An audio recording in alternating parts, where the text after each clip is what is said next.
Allô Radio Imo, les auditeurs ont la parole. Et bonjour à tous, bienvenue dans Allô Radio Imo, c'est votre émission sur Radio Imo, vous le savez, on répond à toutes vos questions chaque semaine avec nos experts. Et cette semaine, je reçois deux femmes, on va parler des taux, on va parler de l'annonce d'hier, de la BCE, la Banque Centrale Européenne. Je reçois Caroline Arnoux, bonjour. Bonjour. Directrice générale de CAFPI, donc vous êtes courtier en crédit immobilier. Et puis Saskia Fiziel, bonjour. Bonjour. Vous êtes fondatrice et COO de Virgile. Alors, vous avez un partenariat a été noué entre CAFPI et Virgile récemment. Alors, avant de commencer, peut-être petite présentation de Virgile, Saskia. Avec plaisir. Virgile, en fait, c'est une innovation fondamentale au service de l'accès à la propriété des jeunes actifs. En fait, on est parti d'une réalité qui est aujourd'hui une problématique économique, sociale, sociétale qui est devenue vraiment brûlante. C'est que c'est devenu impossible pour les jeunes actifs de devenir propriétaires dans les grandes villes où ils travaillent. Et ça recouvre deux sujets. Est-ce que c'est vraiment un problème ? Et en fait, pourquoi on n'arrive pas à le résoudre ? Quels sont les obstacles ? Est-ce que c'est vraiment un problème ? Je pense que ça ne sert pas énormément d'argumenter pendant longtemps sur le sujet. On le sait aujourd'hui. Rester locataire, c'est un obstacle à la construction de richesse parce qu'on a 40% de ses revenus qui partent chaque mois dans son loyer et on se retrouve face à toute une génération de jeunes actifs qui ont du mal à construire de l'épargne, qui ont du mal à construire du revenu et qui se retrouvent bloqués dans ce qu'on appelle le piège locatif. Et pourquoi aujourd'hui on n'arrive pas à le résoudre ? Pour une raison assez simple. En fait, les prix de l'immobilier en France, ils ont été multipliés par 10 en 40 ans. 10. À côté, les salaires... Pas par 10. Pas par 10. Et certes, en fait, il y a 40 ans, les taux étaient plus hauts, mais en fait, la baisse des taux n'a pas suffi à compenser en fait cette hausse hallucinante en fait du prix de l'immobilier. Et plus récemment, depuis maintenant 2 ans, on voit en fait une rehausse de ces taux qui va vraiment venir diminuer le pouvoir d'achat des accédants à l'immobilier et on se retrouve face à des jeunes qui n'arrivent plus à devenir propriétaires. Et la solution Virgile, c'est répondre à ce problème fondamental par l'apport. Donc Virgile, c'est jusqu'à 100 000 euros d'apport en capital pour aider les jeunes actifs à devenir propriétaires. C'est un complément d'apport qui va venir compléter le financement bancaire. Et donc aujourd'hui, les jeunes actifs, mais enfin ça concerne, c'est quand même assez large, les jeunes actifs, les gens qu'on accompagne, ils ont entre 25 et 45 ans, donc c'est une grosse partie des accédants à la propriété. Ils ont vraiment un sujet de comment augmenter mon financement au global et comment le faire avec de l'apport. Et Virgile apporte une solution qui est très innovante de par son format, qui est un format de co-investissement, donc d'une association avec les acquéreurs pour leur permettre d'augmenter ce financement. Donc vous vous associez aux acquéreurs pour augmenter leur financement jusqu'à 100 000 euros d'apport. Et c'est vrai qu'avec 100 000 euros, c'est quand même un bel apport pour un projet immobilier, Caroline. Tout à fait. Alors, nous, le partenariat avec Virgile est très important parce qu'on voit beaucoup effectivement, de candidats à l'emprunt, de candidats à l'accession à la propriété.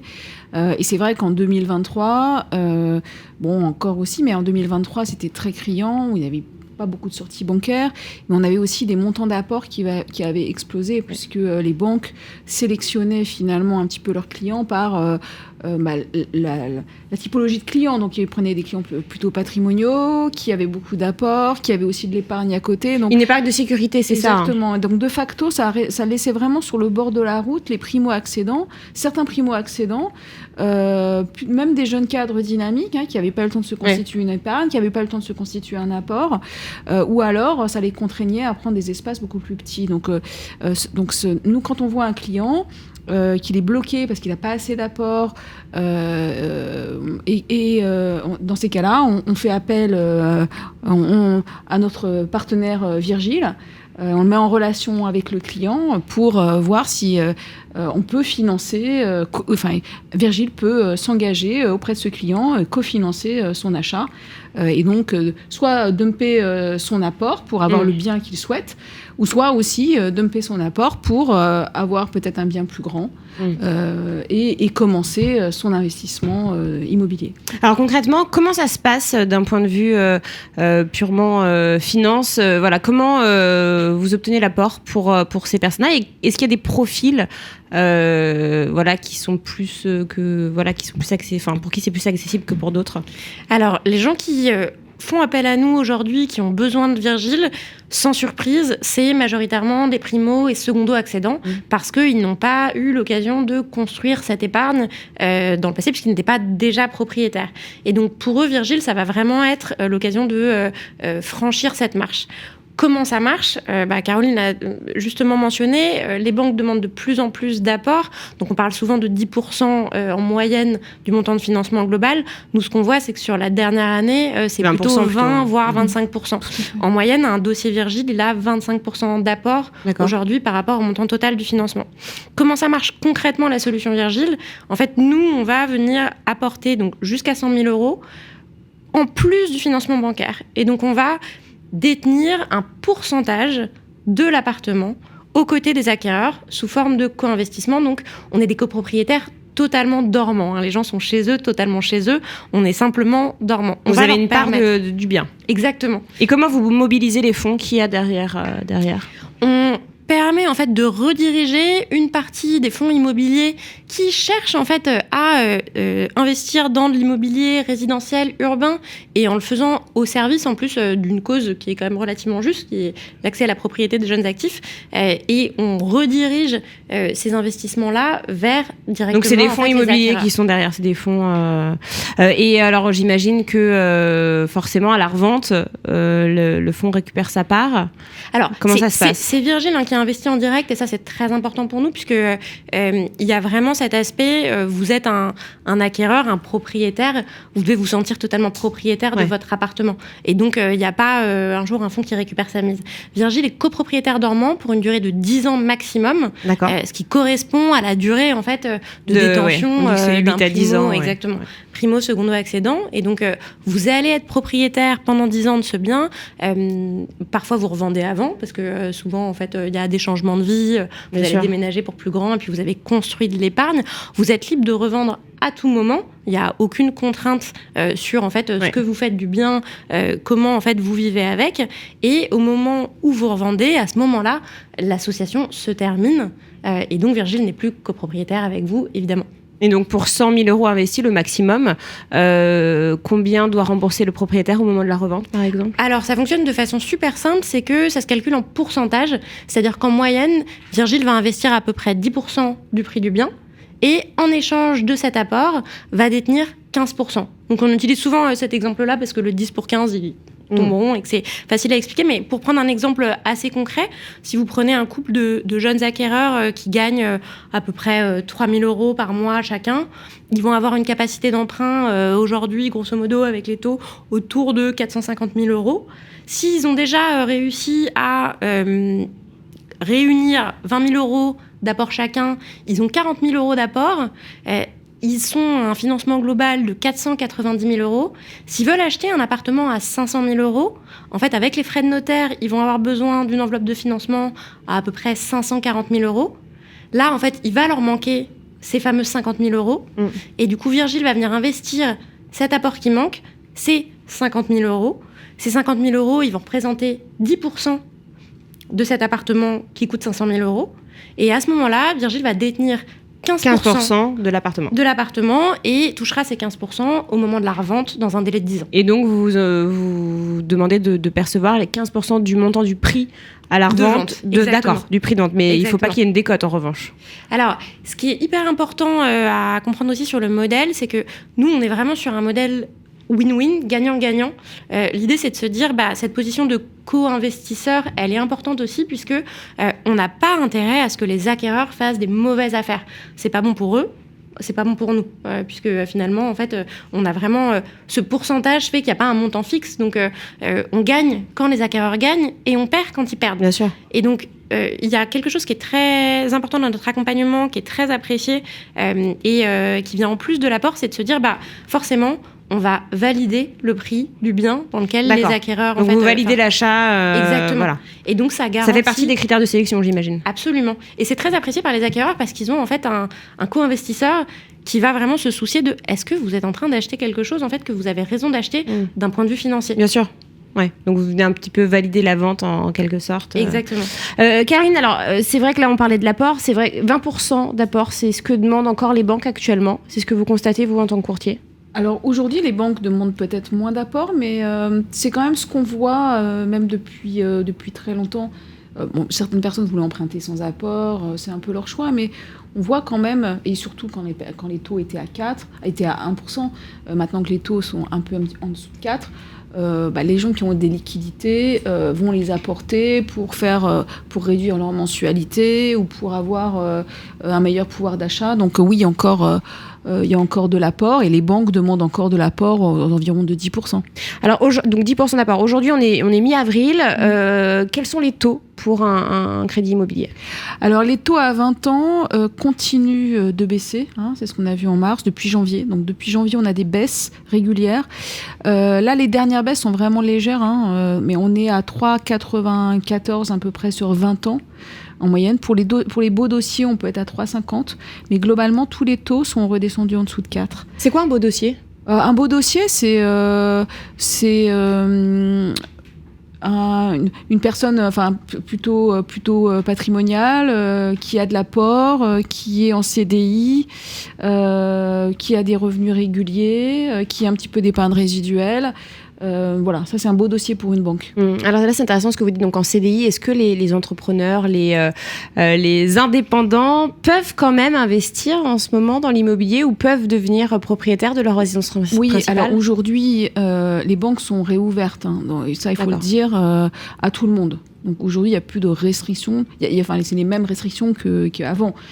Évidemment, une banque est plus regardante, puisque une banque, elle gère ses risques, elle est plus regardante, et elle va préférer des profils de CDI, des profils un petit peu plus stables, mais les entrepreneurs ont toujours réussi à se financer, et c'est reparti aujourd'hui, tout à fait. Toutes les banques sont revenues, c'est vrai que certaines avaient coupé les robinets du crédit l'année dernière. Là, est-ce qu'on peut dire que toutes les banques sont revenues sur le marché du crédit? Toutes les banques sont revenues sur le marché du crédit, toutes les banques ont de l'appétit vraiment pour prêter et pour distribuer du crédit, parce qu'il faut voir qu'en 2023, elles n'ont pas fait les ouvertures de compte qu'elles souhaitaient faire. Le crédit, c'est un produit d'appel, c'est un produit harpon pour avoir un nouveau client, pour ensuite l'équiper.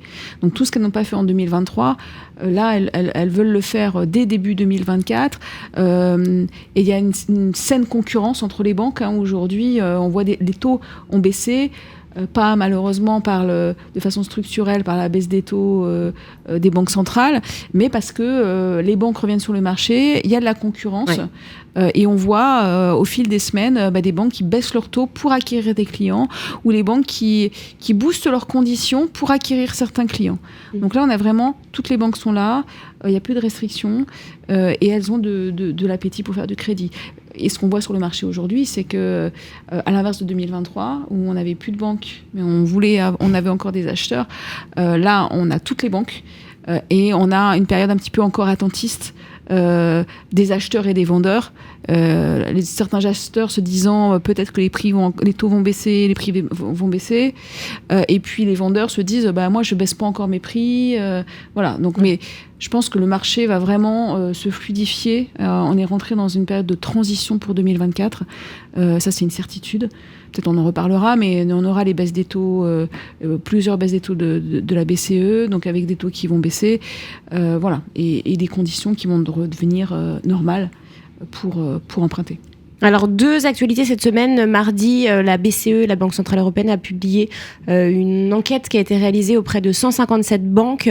Une enquête qui parle des conditions d'octroi des crédits en général. Et on a constaté dans cette étude que l'assouplissement des conditions d'octroi était uniquement pour les crédits immobiliers. Et vous l'avez dit, une des causes, c'est la concurrence entre toutes les banques. Et une tolérance au risque un peu plus grande pour les crédits immobiliers, comparé à d'autres crédits à la consommation, ou même les crédits pour les entreprises. Donc voilà, alors c'est vrai que les banques se sont un petit peu assouplies. Est-ce que c'est ce que vous constatez aussi en termes d'octroi? Oui. Est-ce que les règles sont un petit peu plus souples, légèrement, mais... Oui, les règles sont plus souples. Alors les banques avaient refermé le robinet parce que c'était difficile de rentabiliser ces taux de crédit, donc, et l'accès à les liquidités était compliqué, donc les banques avaient vraiment fermé la voilure. Là, aujourd'hui, il faut pas dire qu'elles prennent pas plus de risques qu'avant. Les banques de tout temps, c'est elles qui gèrent leur propre politique de risque, et le crédit immobilier, n'est pas facteur de risque.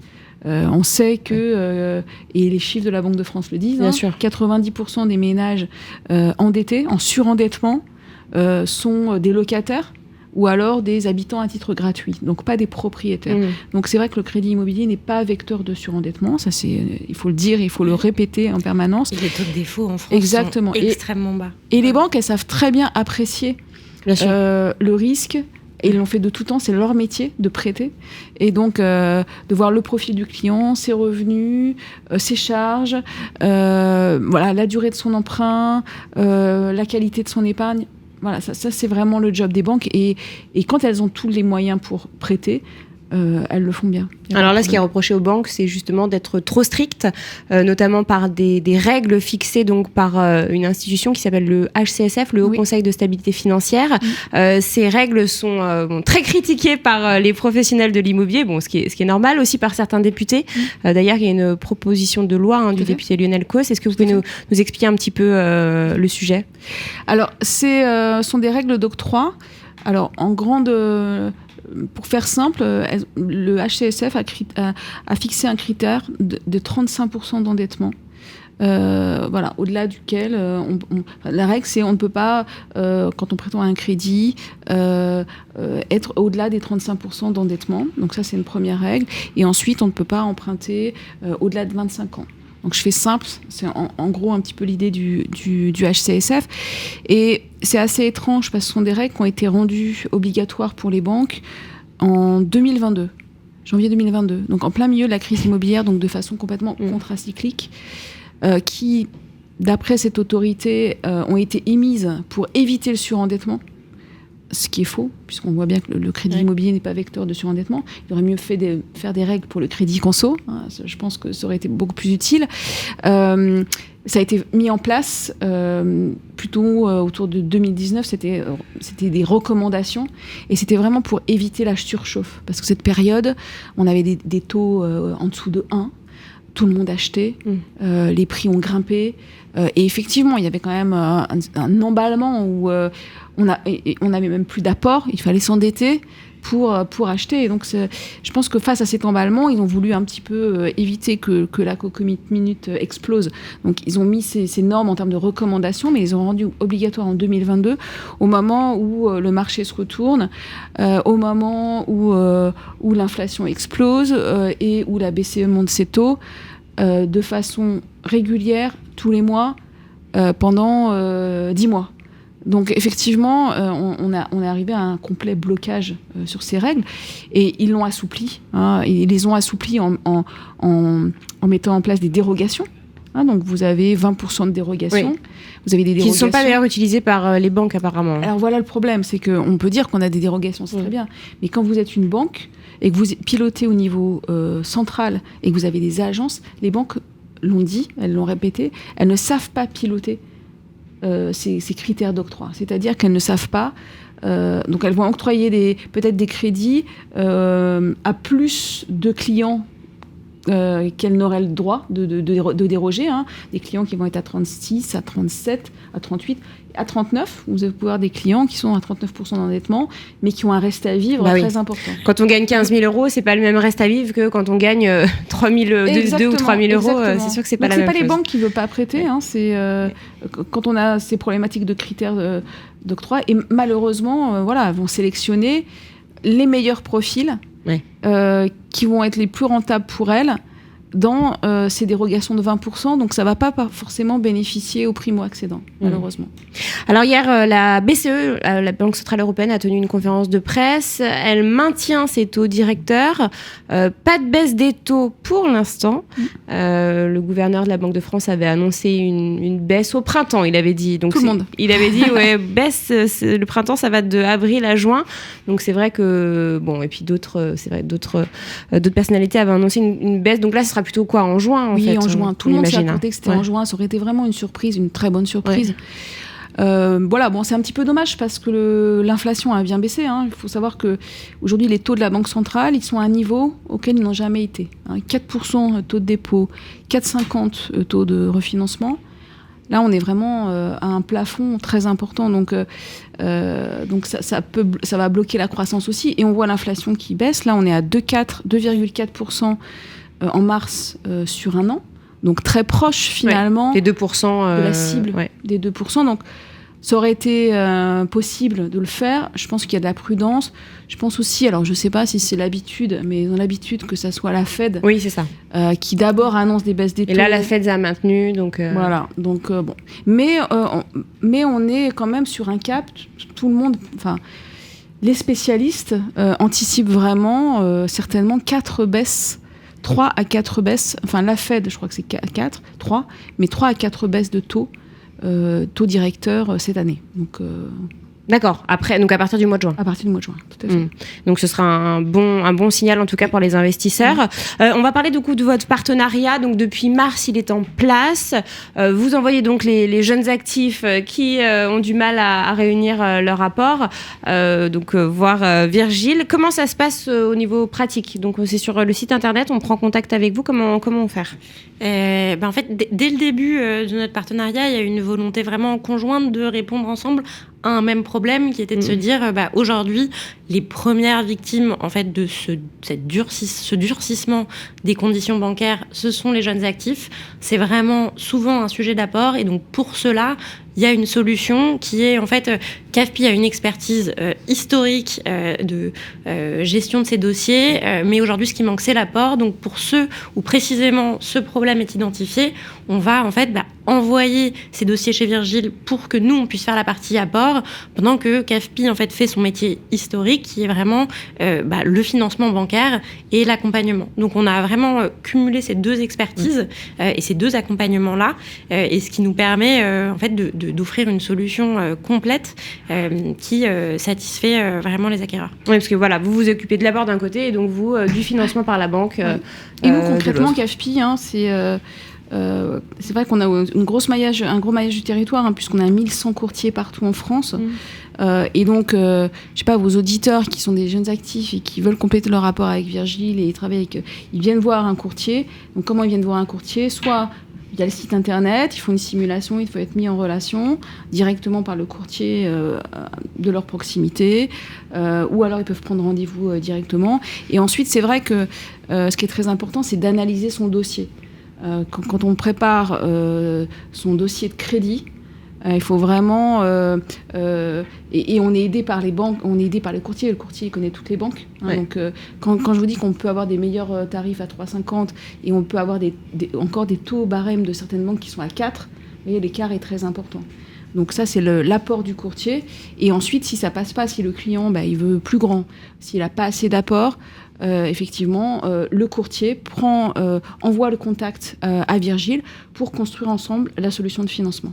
Et il y a une question qui revient souvent d'ailleurs de nos auditeurs. Quand on fait appel à un courtier, est-ce que vous démarchez des banques qui sont un peu plus loin que le domicile des auditeurs ? Oui, on peut faire du hors-secteur, mais souvent quand c'est frontalier, effectivement, ou alors quand le client peut-être il achète aussi sa maison de campagne, ou voilà, oui, on peut le faire.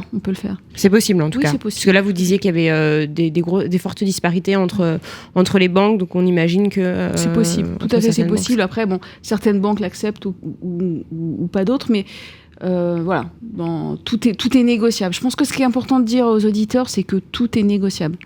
La banque, la typologie de crédit, avec de l'apport, sans apport, sur 30 ans. Je veux dire, on voit quand même des banques aujourd'hui qui proposent des prêts sur 30 ans. C'est hors critère HCSF. Donc ça fait partie des dérogations. Exactement. Et le prix du bien. Et ça, c'est important aussi, parce que c'est vrai qu'on a beaucoup parlé en fait des taux, mais il y a aussi la partie en fait prix du bien avec des prix qui ont baissé. Et aujourd'hui, il y a vraiment quand même une certaine flexibilité à la capacité à aller négocier le prix du bien avec des vendeurs qui ont été attentistes pendant assez longtemps, mais qui maintenant ont quand même besoin d'une certaine liquidité. Et donc, il y a toute cette flexibilité à la fois sur la partie financement bancaire, mais aussi sur en fait quel va être le montant du financement nécessaire, parce que quel va être le montant du bien finalement. Et prix du bien, vous dites que ça a baissé. Est-ce que ça a baissé partout sur le territoire ? Parce qu'on a vu quand même des zones où ça a continué d'augmenter. Est-ce que... Alors, c'est pas totalement uniforme, c'est sûr. Il y a toujours des disparités géographiques. Et on voit certaines villes qui tirent leur épingle du jeu. Mais ce qu'on voit quand même au niveau global, si on regarde en moyenne, c'est quand même une baisse graduelle, en fait, depuis un an, qui n'est pas les moins 20, moins 30% qu'on attendu, a pu annoncer, et qui, du coup, ne compense pas, en fait, aussi cette baisse de pouvoir d'achat qui a été liée à la hausse des taux. C'est pour ça que ça bloque, d'ailleurs. C'est pour ça qu'il y a un blocage du marché. Ouais. Exactement de là que vient le frottement.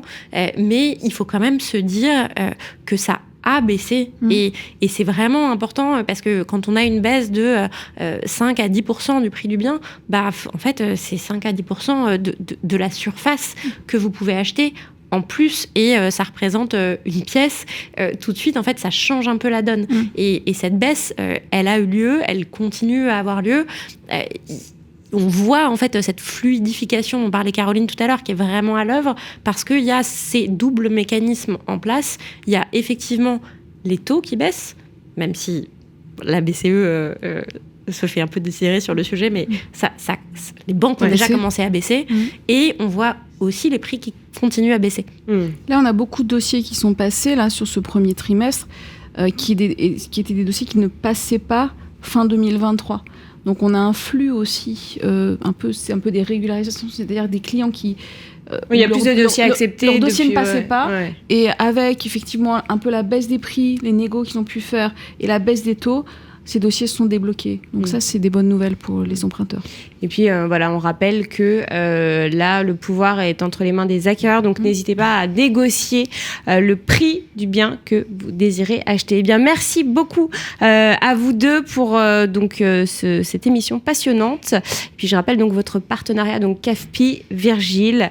Merci beaucoup, mesdames. Et nous, on se retrouve la semaine prochaine pour un tout nouveau numéro de Allo Radio Imo. À très vite. Allo Radio Imo, posez vos questions à nos experts sur les réseaux sociaux, à réécouter et à télécharger sur le site radio.imo et sur toutes vos plateformes d'écoute habituelles.